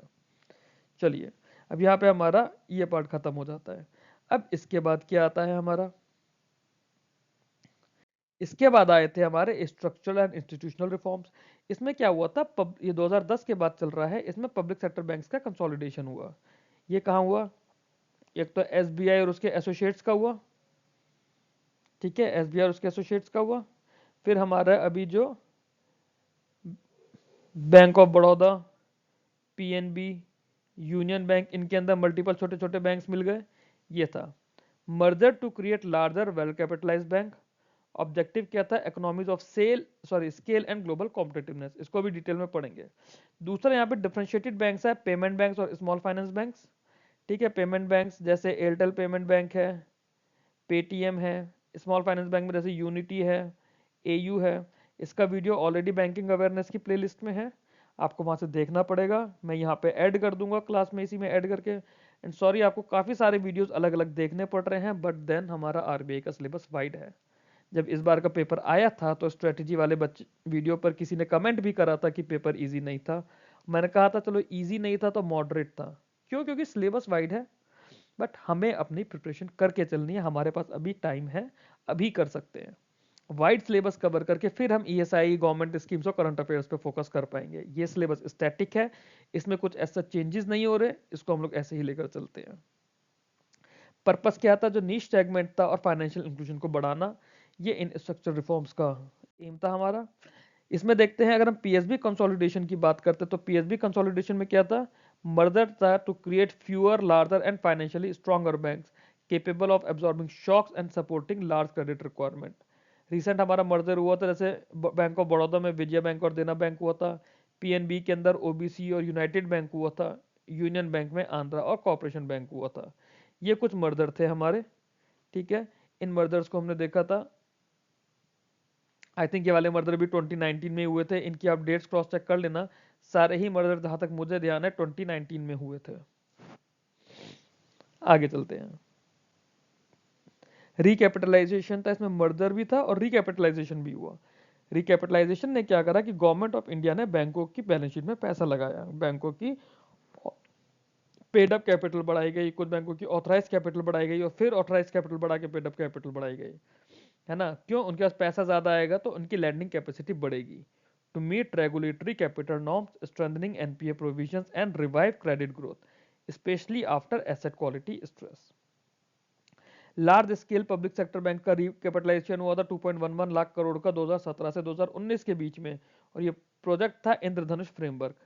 2021 से 22 में गवर्नमेंट ने 20,000 करोड़ रुपए इन्फ्यूज करे, जिसमें 5,500 करोड़ पंजाब नेशनल बैंक में गए, 3,500 करोड़ यूनियन बैंक में गए, 3,000 करोड़ बैंक ऑफ बड़ौदा में गए और 2,500 crore bank of India, 1,600 crore central bank of India. इस तरह से काफी सारा रिकैपिटलाइजेशन हुआ है पब्लिक सेक्टर बैंक्स का। ये वो डेटा है जो शायद आपके ऑब्जेक्टिव में नहीं आएगा, बट आपसे इंटरव्यू के अंदर कुछ ऐसा पूछा जा सकता है। प्लस ये डेटा आपके डिस्क्रिप्टिव आंसर्स में आपको लिखना होता है। कैसे लिखना होगा वो हम लोग जब डिस्क्रिप्टिव की कोई क्लास करेंगे इसके लिए तब हम लोग देखेंगे, जल्दी ही मैं क्लास लेकर आऊंगा। डिस्क्रिप्टिव में हम लोग देखेंगे किस तरह से इन सारे डेटा को, इन सारे पॉइंट्स को यूज करके हमें अपने आंसर को एक नॉर्मल आंसर और एक ग्रेड बी ऑफिसर से एक्सपेक्टेड आंसर के बीच का डिफरेंस लेकर आना है। फिर इसके बाद हमारे पास आए थे फाइनेंशियल इंक्लूजन के रिफॉर्म्स। फाइनेंशियल इंक्लूजन की रिफॉर्म्स की क्या बात करी थी, जैसे Pradhan Mantri Jan Dhan Yojana, business correspondent models, direct benefit transfer और क्रेडिट कार्ड का एक्सपेंशन हुआ था। ठीक है, इनके आउटकम्स क्या थे, near universal access to bank account, almost सबको बैंक अकाउंट मिल गए, है ना, उसका एक्सेस मिल गया। Improve targeting of welfare schemes, जो गवर्नमेंट वेलफेयर स्कीम्स लेकर आई हैं, जब इस तरह की हम लोगों के पास प्रोजेक्ट्स आए तो उन वेलफेयर स्कीम्स को हम लोग टारगेट कर पाए। और इकोनॉमी में इनका फॉर्मलाइजेशन हुआ, जो अनबैंक्ड रूरल सेक्टर थे या रूरल सेक्शन था वो फॉर्मल इकोनॉमी में आ पाए। अब इसमें जो जनधन योजना है इसको तो हम लोग क्या बोलते हैं, national mission on financial inclusion. इसे हम लोग गवर्नमेंट स्कीम के वीडियो में ऑलरेडी डाल चुके हैं। मिनिस्ट्री ऑफ फाइनेंस की जो गवर्नमेंट स्कीम्स का वीडियो है ऑलरेडी उसके अंदर है, ये आपकी आरबीआई ग्रेड बी के लिए ही था वो वीडियो भी, इंटरव्यू के साथ साथ। और इस पे बेस्ड एमसीक्यूज या फिर जो मल्टीपल स्टेटमेंट्स, मल्टी स्टेटमेंट्स वाले होते हैं वो हम लोग करेंगे। ठीक है, बाकी को हम लोग ब्रीफली समझने की कोशिश करते हैं। बिजनेस करस्पॉन्डेंट मॉडल्स की बात करें तो ये क्या करता है, it allows bank to provide basic banking services in remote and unbanked areas through authorised agents. तो जो बिजनेस करस्पॉन्डेंट्स होते हैं वो एक तरह से बैंकों के ऑथराइज्ड एजेंट्स होते हैं जो कि रिमोट और अनबैंक्ड एरियाज में काम करते हैं, बैंकिंग सर्विसेज देते हैं। कैसी सर्विसेज हैं, account opening, deposits, withdrawal, remittance at doorstep, reduces cost of service delivery and strengthening last mile financial inclusion। तो इन्होंने बहुत बड़ा रोल है इनका फाइनेंशियल इंक्लूजन एक्टिविटीज में। फिर डायरेक्ट बेनिफिशियरी बेनिफिट ट्रांसफर होता है, जो गवर्नमेंट सब्सिडीज थी, वेलफेयर बेनिफिट्स थे, वो डायरेक्ट बेनिफिशियरी के अकाउंट में जाता है पैसा, जैसे पीएम किसान के अंदर जाता है। पीएम किसान में जो उनके बेनिफिशियरीज होते हैं वो डायरेक्ट उनके बैंक अकाउंट में चला जाता है, और अगर उनका जनधन खाता होता है तो उस अकाउंट में जाता है। तो इसके बीच में क्या हुआ, सरकार के पास से पैसा सीधे बैंकों के थ्रू बैंक अकाउंट में जा रहा है। इसमें इंटरमीडियरीज जो थे, इंटरमीडियरीज हट गए, कोई पैसा खाने वाला बीच में नहीं है। तो लीकेज, वही जो पैसा खाने वाला कोई बीच में नहीं है, तो उससे स्कीम की टारगेटिंग इंप्रूव हो गई। Enhances transparency, physical efficiency and account का यूसेज, ये चीजें यहाँ पे एनहेंस होनी शुरू हुई। देन जो केसीसी थे, किसान क्रेडिट कार्ड, इनका एक्सपेंशन हुआ। Provides timely and affordable institutional credit to farmer for agriculture and allied activities, ये केसीसी का ऑब्जेक्टिव था। Expanded to cover small and marginal farmer, tenant farmer, livestock farmers, reduces dependence on informal lenders and support rural livelihood। तो basic points है, इसमें मेरे को नहीं लगता कि कुछ भी समझाने का है। बाकी केसीसी के ऊपर डिटेल्ड वीडियो ऑलरेडी हमारा आ जाएगा जब मिनिस्ट्री की स्कीम करेंगे। इन पॉइंट्स में मुझे नहीं लगता ऐसा कुछ भी समझाने का है, रेदर देन कि मैं इस इंग्लिश को हिंदी में ट्रांसलेट करूँ। फिर भी अगर आप चाहते हैं, आप लोग मेरे को कमेंट बॉक्स में बताइएगा, तो मैं आने वाले वीडियोस में इस तरह का कर दिया करूंगा। पर्सनली मेरे को ये एक्सपेक्टेड नहीं है कि अगर आप लोग ग्रेड बी की तैयारी कर रहे हैं तो इतनी बेसिक इंग्लिश को प्लीज़ पर्सनली मत लीजिएगा, बट इतनी बेसिक इंग्लिश को मैं हिंदी में ट्रांसलेट करके बताऊं। आगे चलते हैं। फिर टेक्नोलॉजी और डिजिटल बैंकिंग के रिफॉर्म्स है। अगेन इसकी डिटेल एक वीडियो में सेपरेटली है हमारे पास, ऑलरेडी मैंने अपलोड किए हुए हैं। आरबीआई ग्रेड बी के लिए भी उसको प्लेलिस्ट में बस ऐड कर दूंगा मैं, ठीक है। वो ऑलरेडी बने हुए हैं। बैंकिंग के अंदर हम लोगों ने पढ़ा था क्या है इसके अंदर, सीबीएस क्या होता है हम लोगों ने पढ़ाया वहाँ पे, यूपीआई, आरटीजीएस, एनईएफटी, एईपीएस, ये सब सर्विसेज आप लोग यूज कर रहे हैं, तो आप लोग ऑलरेडी अवेयर हैं इन चीज़ों से। ये मुझे नहीं लगता कि अलग से कुछ बताने की ज़रूरत है। Cyber security, IT governance framework, ये ऑलरेडी एक सेपरेट चैप्टर है हमारा फाइनेंस के सिलेबस में ही। Role of IT in banking sector, ये पूरा चैप्टर है फाइनेंस का। फोर्थ चैप्टर जो है, फोर्थ या फिफ्थ चैप्टर है, तो उसके अंदर हम लोग ये पूरा डिटेल में पढ़ेंगे। इम्पैक्ट क्या था जब हमारे पास टेक्नोलॉजी और डिजिटल बैंकिंग रिफॉर्म्स आए, real time low cost banking services आनी शुरू हुई, enhance transparency and financial traceability, okay ये बिलिटी है, ये शुरू हुई है ना। आपने लिया, आपने यूपीआई से किसी का पेमेंट कर दिया, आरटीजीएस या एनईएफटी से किसी को पेमेंट कर दिया, एईपीएस से आपने पैसा निकाल लिया, तो आपके पास ऑप्शंस आने लग गए टेक्नोलॉजी के एडवांसमेंट के साथ साथ। ये टेक्नोलॉजी और डिजिटल बैंकिंग रिफॉर्म्स का पार्ट है। अब इसके बाद जो है वो इंपॉर्टेंट है, इसके बाद साल 2018 में आए थे ईज रिफॉर्म्स। ईज रिफॉर्म्स बहुत ज्यादा इंपॉर्टेंट हैं। ईज रिफॉर्म की फुल फॉर्म में enhanced access and service excellent. ये प्रेजेंट रिफॉर्म्स चल रहे हैं। ईज रिफॉर्म्स के अलग अलग जनरेशन रही हैं, अलग है ना, तो वो ओवर द टाइम 2018 से मैं प्रेजेंट डेट की बात करूं, जिस डेट पे मैं ये वीडियो रिकॉर्ड कर रहा हूं, आप लोग देख रहे हैं, तो ये ईज रिफॉर्म्स तब तक चले आ रहे हैं। EASE reform represent a governance centric and performance oriented reform framework. ठीक है, पहली चीज गवर्नमेंट सेंट्रिक और परफॉर्मेंस ओरिएंटेड फ्रेमवर्क रहा, introduce by the government of India for public sector banks. ये वर्ड बहुत ध्यान रखिएगा कि गवर्नमेंट ऑफ इंडिया ने पब्लिक सेक्टर बैंक के लिए लेकर आया है। एग्जाम में क्वेश्चन कैसे पूछ सकता है, एग्जाम में क्वेश्चन इस तरह से पूछ सकता है कि EASE reforms are applicable to option 1 only rural banks, option 2 public sector banks, option 3 all the banks, option 4 only rural banks and private sector banks and public sector banks, option 5 small finance bank and payment bank। आपका answer क्या होगा, आपका answer होगा public sector bank. या फिर ये भी पूछ सकता है EASE reforms are applicable to option, मतलब फिर आपको 5 स्टेटमेंट दिए, public sector banks, regional rural banks, small finance banks, payment banks, foreign banks. Example और ऑप्शन में क्या दिया, 1 and 2, ओनली 1, 1, 2 and 3, इस तरह से करके। तो ये इटसेल्फ हमारे लिए बहुत ज़्यादा ज़रूरी है। Unlike earlier banking reform that focused mainly on ownership changes, regulation और capital infusion, ease ने क्या करा, aim to transform internal functioning, service delivery, risk management and accountability mechanism through measurable outcomes and technology driven process। इसने बोला कि हम accountability देखेंगे bank की, अब से सर्विस डिलीवरी देखेंगे कि ढंग से सर्विसिंग हो रही है, सर्विस ढंग से दे पा रहे हैं, नहीं दे पा रहे हैं। जो बैंकों की इंटरनल फंक्शनिंग है उसका ट्रांसफॉर्मेशन देखना है, रिस्क मैनेजमेंट देखना है। तो ये नहीं करा कि पीछे की तरह की उसकी ओनरशिप बदल दी, उसमें गवर्नमेंट ने अपना पर्सन बिठा दिया है ना, या फिर उसमें कैपिटल इन्फ्यूजन करा दिया, उसके रेगुलेशन बदल दिए, नहीं। ईज रिफॉर्म ने बोला कि इटसेल्फ बैंकों को अंदर से सुधारना है, अंदर से इंप्रूव करना है। These reforms were designed in response to concern relating to operational inefficiencies. Operational inefficiencies के जो concerns आ रहे थे उनको ध्यान में देखते हुए ये रिफॉर्म्स बने हैं। वीक कस्टमर सर्विस भी इसका एक पार्ट है। स्ट्रेस एसेट और limited competitiveness of PSB in a regularised banking environment. क्योंकि अभी भी आप देखिए प्राइवेट सेक्टर बैंक की बात होती है, सरकारी बैंक की बात होती है, तो एक नॉर्मल मिडिल क्लास आदमी, लोअर मिडिल क्लास आदमी जो होता है वो सरकारी बैंक की तरफ भागता है अपने काम कराने के लिए। उसे ऐसा लगता है कि सरकारी बैंक है तो पैसा सेफ है। पैसा खैर हर जगह सेफ है। आप लोग जब आरबीआई में जाएंगे, इतने इतने अच्छे ब्रिलियंट माइंड्स आरबीआई में एक साथ काम करेंगे तो बैंकिंग सिस्टम नहीं डूबेगा इंडिया का। आगे चलते हैं। ईज रिफॉर्म्स के ऑब्जेक्टिव क्या थे, मैं बस रीड कर रहा हूँ, इसमें कुछ ऐसा समझाने का होगा तो मैं समझाता हूँ। enhances customer access to banking services and improves service quality, सही बात है। improves credit delivery particularly to MSME and retail borrowers, strengthen risk management and asset quality monitoring, introduce outcome based performance measurement and accountability। Outcome based performance management and accountability इस reforms का part थी और यही चीज़ अभी हमने पीछे discuss करी थी। Leverage digital technology and data analytics in banking operations, improve the overall competitiveness and sustainability of public sector banks। सारा क्लियर है, इसके अंदर ऐसा कुछ बताने का नहीं है, फिर भी आप लोग एक बार सुन लीजिए, आप लोगों को याद हो जाएगा। ईज रिफॉर्म ने बोला कि जो कस्टमर का एक्सेस है बैंकिंग सर्विसेज के लिए और सर्विस क्वालिटी वो हमें सुधारनी है। दूसरा, जो क्रेडिट की डिलीवरी है, मतलब जो लोन दिए जा रहे हैं एमएसएमई को या फिर रिटेल बोरोवर्स को, सॉरी स्लिप ऑफ टंग हो रहा है, रिटेल बोरोवर्स को, वो इम्प्रूव करना है।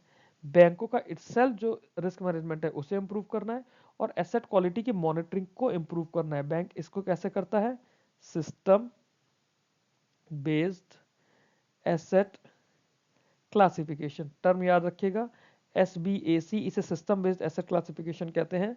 बैंक आरबीआई ने ऐसे सर्कुलर निकाला हुआ है कि जो बैंक्स हैं, बैंक्स का जो सीबीएस सॉफ्टवेयर है उसके अंदर ये कैपेबिलिटी होनी चाहिए कि कोई भी अकाउंट अगर एनपीए हुआ एज पर द रूल्स, उसी दिन वो अकाउंट एनपीए बैंक अपनी बुक्स में अपने सिस्टम में ऑटोमेटिकली मार्क हो जाए। बैंक को खुद से कैलकुलेट ना करना पड़े, वो ऑटोमेटिकली सिस्टम ही उसे एनपीए मार्क करके बैंक को बता देगा, है ना। अच्छा, और जो आउटकम बेस्ड परफॉर्मेंस को मतलब इसमें मेजर किया गया, अकाउंटेबिलिटी बिठाई गई, डिजिटल टेक्नोलॉजी और डेटा एनालिटिक्स को यूज किया गया बैंकिंग ऑपरेशन में, और पब्लिक सेक्टर बैंक की ओवरऑल कॉम्पिटिटिवनेस और सस्टेनेबिलिटी बढ़ाई गई। हम यहाँ सिर्फ पीएसबी की बात क्यों कर रहे हैं, क्योंकि ईज रिफॉर्म्स को गवर्नमेंट पीएसबीज के लिए ही लेकर आया था, किसी और सेक्टर ऑफ बैंक्स के लिए नहीं लेकर आया था। तो ये थे हमारे ease reforms.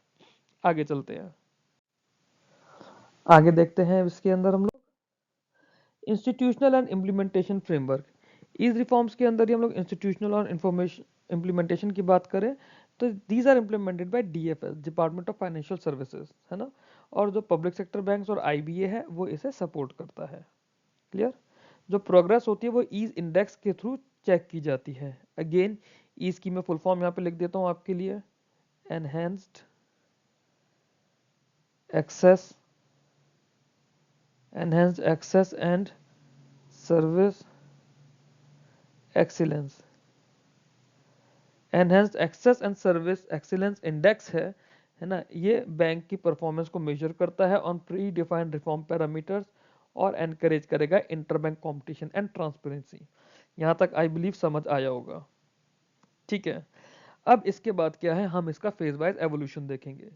Ease reform 5 phases में हुआ था, फेज 1, फेज 2, फेज 3, ऐसे करके 5 अलग अलग फेज थे, ठीक है। और जो प्रेजेंट फेज है वो 5 चल रहा है 2022 ऑनवर्ड्स। इसको समझते हैं अब इन पांचों फेज को।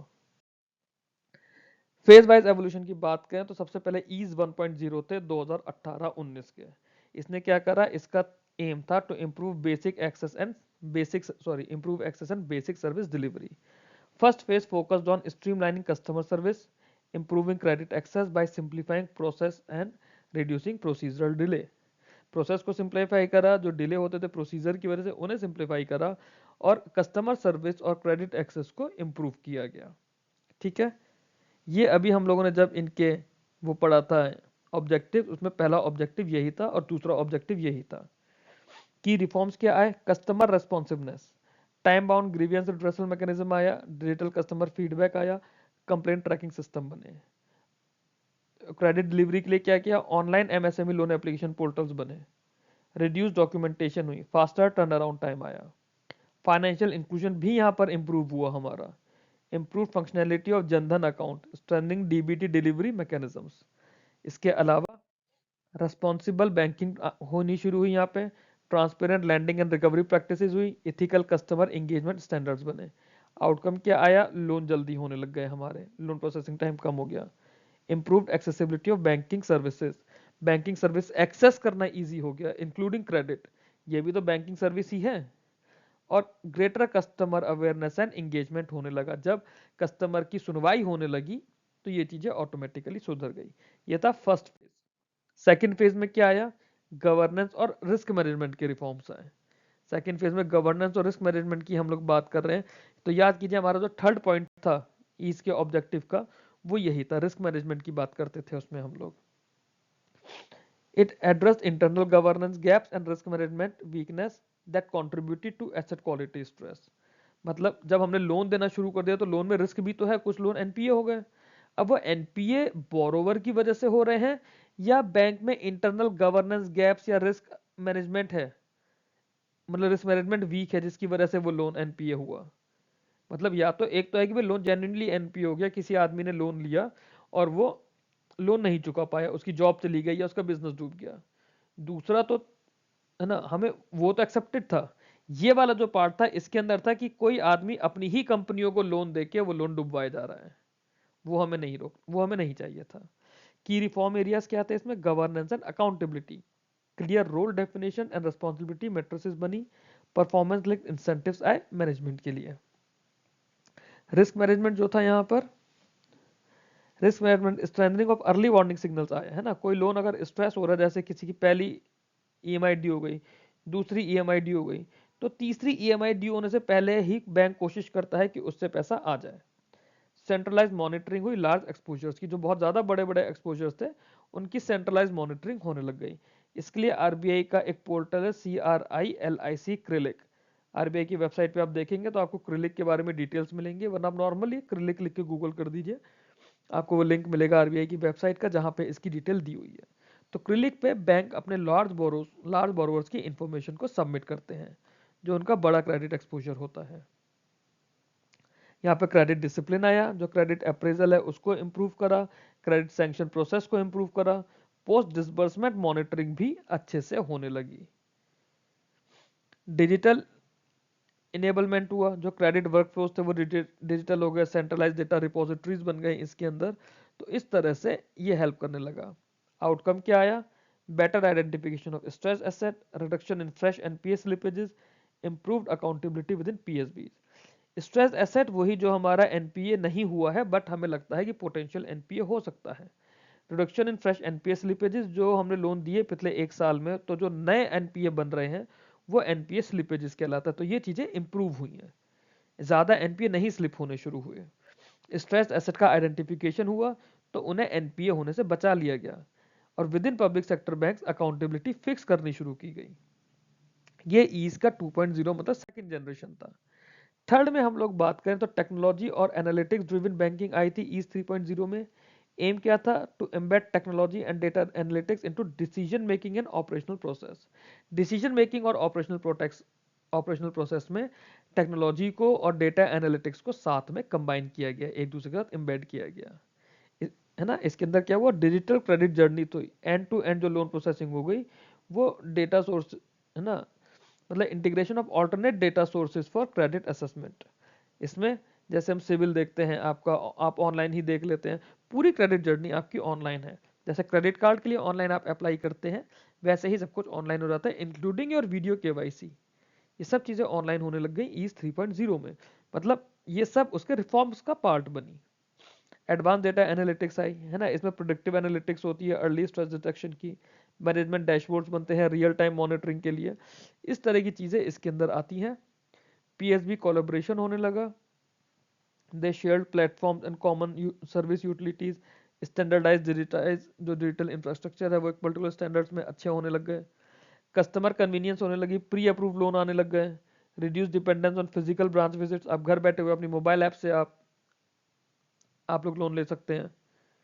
Outcome faster credit delivery, improve credit risk assessment, technology led operational efficiency. ये थे हमारे ईज 3.0। ईज 4.0 की बात करें तो इसमें इंक्लूजन हुआ, डिजिटल इकोसिस्टम हुआ, फ्रॉड कंट्रोल हुआ, focused on deepening inclusion, strengthening digital payments and improving fraud risk management. Key reform areas, MSME और रूरल क्रेडिट का expansion, integration with credit guarantee scheme, GST linked lending models होने लग गए। Digital payments में UPI और QR based payment infrastructure का expansion हुआ, cashless transactions को हमने प्रमोट करना शुरू करा। फ्रॉड रिस्क मैनेजमेंट हुआ, real time transaction monitoring system लगे, स्ट्रेंथनिंग और साइबर सिक्योरिटी फ्रेमवर्क होने लगे। तो ट्रांजैक्शन मॉनिटरिंग में क्या होता है कि अगर किसी अकाउंट में, मान लीजिए कोई स्टूडेंट का अकाउंट है ना, एक बैंक के पास है, उसकी किसी ब्रांच में 15 स्टूडेंट के अकाउंट्स हैं, 20 स्टूडेंट के अकाउंट है।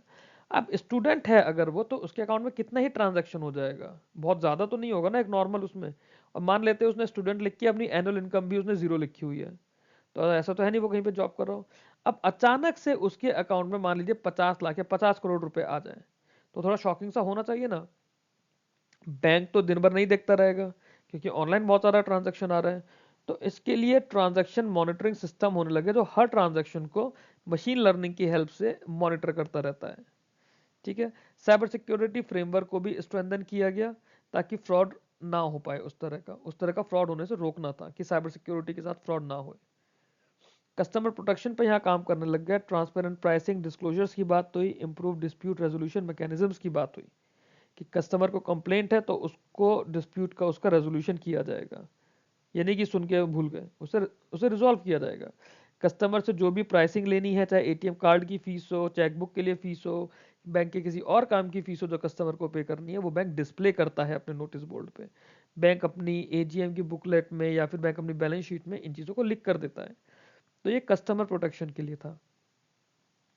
Outcomes expanded credit access to MSMEs, enhance digital transaction security, increase customer trust in public sector banks. फिर आता है हमारा ईज 5.0, ये हमारे प्रेजेंट डे रिफॉर्म्स है 2022 ऑनवर्ड्स, और ये भी हमारा डिस्क्रिप्टिव के लिए पूरा ईज के अंदर इंपॉर्टेंट है। It creates agile, resilient and future ready public sector banks. Key reforms area advance analytics and AI. तो अगर एग्जाम में यही पूछ लिया जाए कि एआई कौन से ईज रिफॉर्म्स का पार्ट बना है, तो ये बना है EASE 5.0। AI based credit scoring and fraud detection, behavioural analytics for customer profiling, ये यहां पर होने लगा। प्रोसेस ऑटोमेशन हुआ इसके अंदर, रोबोटिक प्रोसेस ऑटोमेशन आरपीए कहते हैं, end to end work paperless होने लगा। फिर इसमें ग्रीन फाइनेंसिंग का कॉन्सेप्ट आया, क्लाइमेट रिस्क असेसमेंट का कॉन्सेप्ट आया लैंडिंग डिसीजंस में। कस्टमर सेंट्रिक प्रोडक्ट डिजाइन होने लगे, पर्सनलाइज बैंकिंग प्रोडक्ट्स बनने, omni channel service delivery model शुरू हुए इसके अंदर। आउटकम क्या आया, enhance competitiveness of public sector banks, improve long term stability, alignment with global banking best practices. तो ये सब कुछ था ईज 5.0 में। तो ईज 5.0 को मैं शॉर्ट में आप लोगों को बताऊं तो फ्यूचर रेडी सस्टेनेबल बैंक बनाना इसका काम था। पब्लिक सेक्टर बैंक्स को फ्यूचर रेडी सस्टेनेबल बैंकिंग के लिए रेडी करना है। इसमें एडवांस एनालिटिक्स और एआई आई, प्रोसेस ऑटोमेशन आया, ये ग्रीन फाइनेंसिंग पे काम कर रहे हैं, क्लाइमेट रिस्क असेसमेंट पे काम कर रहे हैं, कस्टमर सेंट्रिक प्रोडक्ट इन्होंने डिजाइन करना शुरू करा, कॉम्पिटिटिवनेस पीएसबी की बढ़ी जिससे लॉन्ग टर्म सस्टेनेबिलिटी बढ़ गई, और ग्लोबल बैंक प्रैक्टिसेस की इसके साथ में हमारी बैंकिंग इंडस्ट्री के पब्लिक सेक्टर बैंक अलाइन हो गए। अब इसके बाद है हमारा कंक्लूजन इस चीज के लिए। अगर आपका डिस्क्रिप्टिव में आता है ईज के लिए, तो यहां से आपको लिखना है क्वेश्चन किस तरह से आएगा, उसमें किन किन पॉइंट्स को उठाना है वो मैं बताऊंगा, बट डिस्क्रिप्टिव के हिसाब से भी ये मैटर आपके पास होना चाहिए। इटसेल्फ एग्जाम के अंदर इनमें से कोई भी 4 पॉइंट आ सकते हैं और एक गलत पॉइंट लिखकर पूछ जाएगा, which of the following are the significance of EASE reforms. Shifted public sector banks from input based control to outcome based governance with measurable performance indicators, improve customer service quality and access through process simplification and digitalization, strengthen credit delivery पे पूरा हर जगह बात किया है। तो mainly जो यहाँ पे हम बात करें ना, एक तो कस्टमर सर्विस है हमारे पास बहुत ज्यादा, ठीक है, दूसरा गवर्नेंस की बात हो रही है, तीसरा क्रेडिट डिलीवरी की बात हो रही है, चौथा रिस्क मैनेजमेंट, और जब क्रेडिट डिलीवर कर रहे हैं तो एसेट क्वालिटी की भी बात हो रही है ना। एसेट क्वालिटी की बात हो रही है तो उसके हिसाब से अकाउंटेबिलिटी और ट्रांसपेरेंसी भी देखी जाएगी। और सपोर्ट करा था इसने पब्लिक सेक्टर बैंक के कंसोलिडेशन और रिकैपिटलाइजेशन को by improving operational efficiencies post merger. जब बैंकों का मर्जर हुआ रिकैपिटलाइज होने के बाद, उनकी ऑपरेशनल एफिशिएंसी को भी यहाँ पे इंप्रूव हुआ। क्यों? क्योंकि ईज इंडेक्स के थ्रू मॉनिटर की जा रही है। boost the competitiveness of public sector banks, enabling them to better compete with private banks and fintechs। तो जो पब्लिक सेक्टर बैंक्स के लिए लोग कहते थे कि काम चोर होते हैं, ढंग से काम नहीं करते, वो सब कुछ यहाँ पे आके खत्म हो जाता है। इसके बाद में पब्लिक सेक्टर बैंक्स में भी आज की इसमें बहुत काम है, वहाँ पे आपके सारे काम होते हैं, ईजिली होते हैं। कुछ चीज़ों में देर आर वेरियस इश्यूज जिसकी वजह से ऑब्स्टेकल्स आते हैं, otherwise now people in public sector banks also work with dedication and hard work. ये था हमारा बैंकिंग सिस्टम इन इंडिया का स्ट्रक्चर और उसके जो भी रिफॉर्म्स आए, डेवलपमेंट्स आए वो। ठीक है, नेक्स्ट वीडियो जो इसका होगा उसके अंदर हम लोग फाइनेंशियल इंस्टीट्यूशंस को डिस्कस करेंगे, और जो इसके साथ साथ के वीडियोस मैंने बोला है मैं उसको पार्ट 3, 4, 5, 6 इस तरह से करके डालूंगा। आई बिलीव आपको कंटेंट अच्छा लगा होगा, ये आपकी प्रिपरेशन में मेरी तरफ से हेल्प हो रही है, तो आप मेरे चैनल को सब्सक्राइब कीजिए, वीडियो को लाइक कीजिए, और कमेंट करके मेरे को बताइए वीडियो में आप क्या इंप्रूवमेंट चाहते हैं। मेरा पेस, मेरे वॉल्यूम अगर ये सब सही है तो आप मेरे को बताइए। अगर आपको लगता है मुझे ये इंप्रूव करना है आप लोगों की बेटर अंडरस्टैंडिंग के लिए, तो आप मेरे को बताइएगा। Till then keep learning, keep growing. Thank you very much.